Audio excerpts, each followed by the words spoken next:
नमस्कार दोस्तों, मैं घनश्याम स्वागत करता हूं एक बार फिर से आप सभी का आर्य जंक्शन पर करंट अफेयर्स की हमारी श्रृंखला में। आज बात करेंगे दिनांक 8 और 9 मई 2020 की खबरों पर। आगे बढ़ते हैं और दोस्तों बात करते हैं उससे पहले राजस्थान कला एवं संस्कृति पर हमारा नया कोर्स शुरू हो चुका है और इसको आप ज्वाइन कर सकते हैं। हमारी एप्लीकेशन डाउनलोड कीजिए डिस्क्रिप्शन में दिए गए लिंक से और तैयारी कीजिए।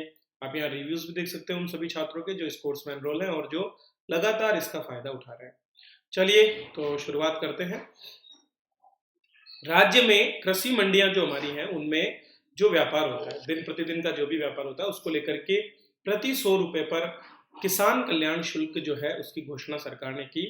तो 2 रुपए किसान कल्याण शुल्क अब जो है राज्य में कृषि मंडियों के व्यापार पर लगाया जाएगा। इसको लेकर के बड़ी तेजी से जो है विरोध किया जा रहा है। तो चलिए आखिर क्यों लगाया गया और कहाँ ये पैसा जाएगा, कहाँ इसका उपयोग होगा, उस पर हम बात कर लेते हैं।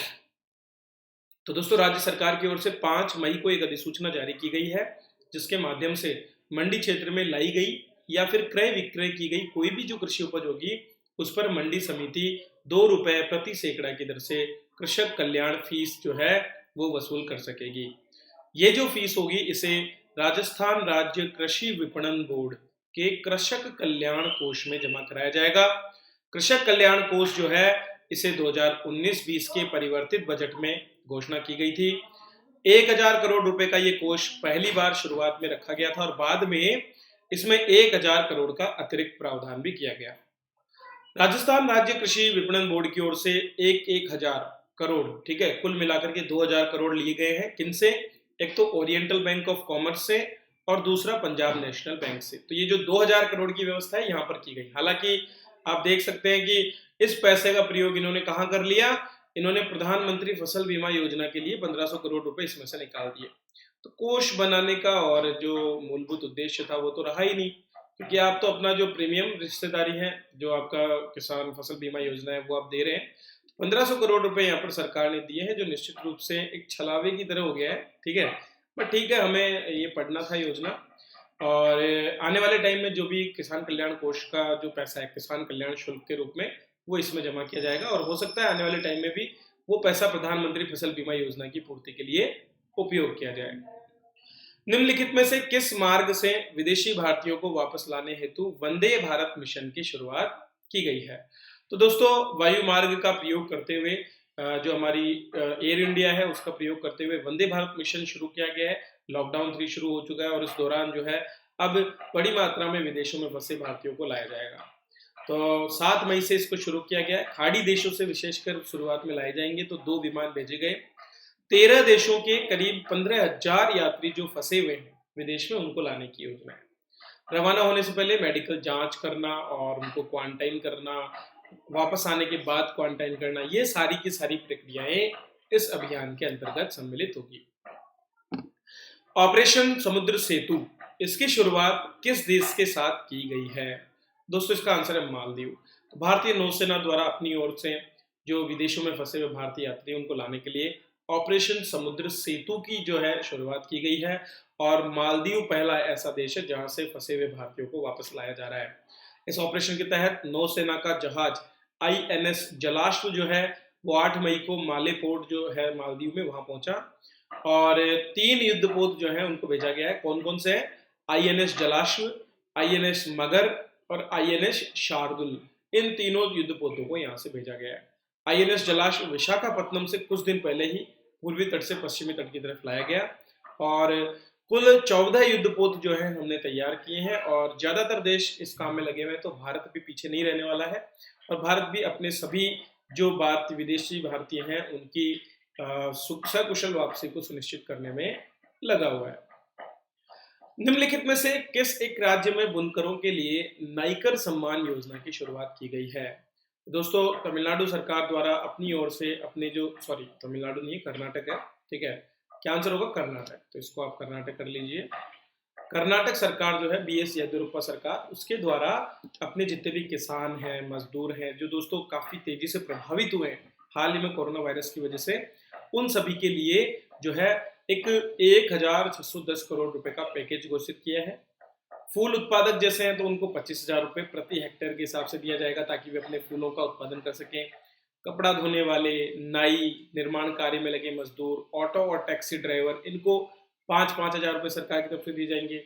सूक्ष्म लघु और मध्यम उद्योगों को 2 महीने के जितने भी शुल्क है वो माफ किए जाएंगे।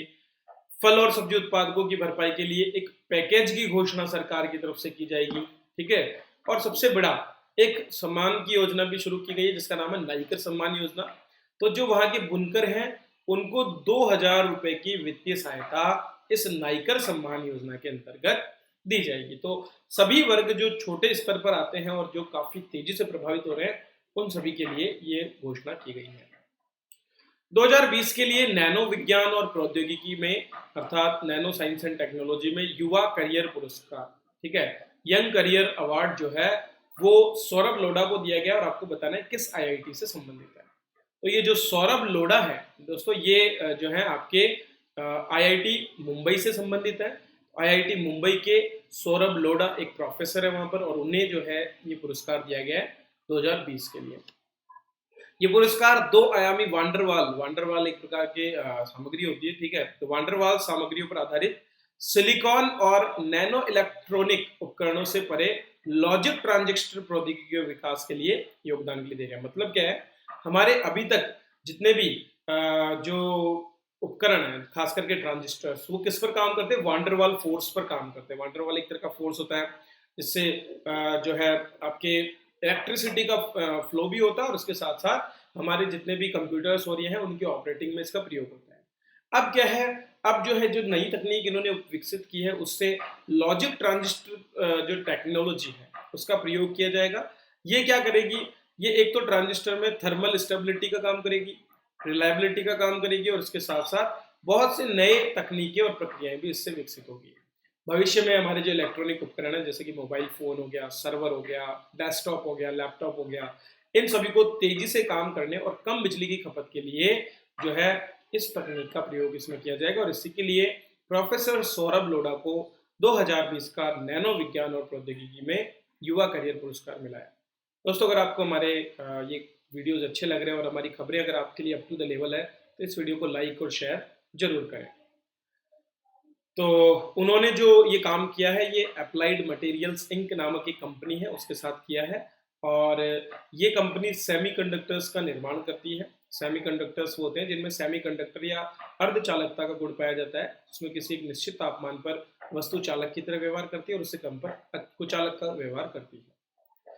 विशाखापत्तनम में हाल ही में किस गैस के रिसाव से 8 लोगों की मौत हो गई? दोस्तों यह है स्टाइरीन। आपको देखो न्यूज में बहुत जगह कहीं पर पीवीसी भी लिखा मिलेगा, बोलेगा कि स्टाइरीन और पीवीसी एक ही है, ये गलत है। दरअसल हम जिस गैस के बारे में बात कर रहे हैं वो है स्टाइरीन। चलो मैं आपको बताता हूँ इसके बारे में। आंध्र प्रदेश के विशाखापट्टनम के आर वेंकटपुरम गांव में भोपाल गैस त्रासदी जैसा नजारा देखने को मिला।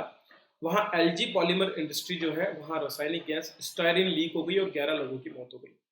गैस के कारण 5,000 से ज्यादा लोग बीमार हो गए जबकि 3 किलोमीटर के 6 गांव प्रभावित हो चुके हैं। रात को हुए हादसे की वजह से लोगों को पता नहीं चला और अधिकतर लोग इसकी चपेट में आ गए। दोस्तों ये गैस 5,000 टन के 2 टैंक से लीक हुई जिनकी मार्च में लॉकडाउन के बाद से देखरेख नहीं हुई थी।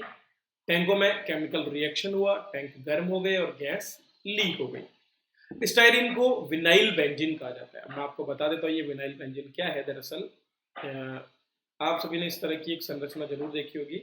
विनाइल बेंजीन में क्या होता है, यहाँ पर आपको एक और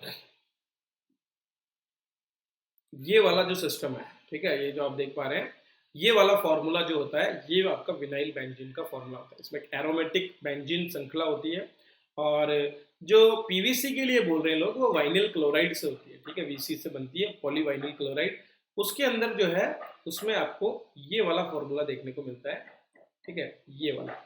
तो दोनों में अंतर है, पीवीसी एक अलग है और विनाइल क्लोराइड जो बेंजीन जो मैं आपको बता रहा हूँ स्टाइरीन, ठीक है, ये एक अलग है, ठीक है। तो विनाइल बेंजीन इसको बोला जाता है क्योंकि इसमें बेंजीन समूह है, 6 कार्बन का C6H5 समूह जो होता है इसको बेंजीन समूह कहा जाता है, ठीक है। जबकि यहाँ पर क्लोराइड जुड़ा होता है तो ये पॉलीवाइनिल क्लोराइड होता है। तो हम जिसकी बात कर रहे हैं वो क्या है, स्टाइरीन।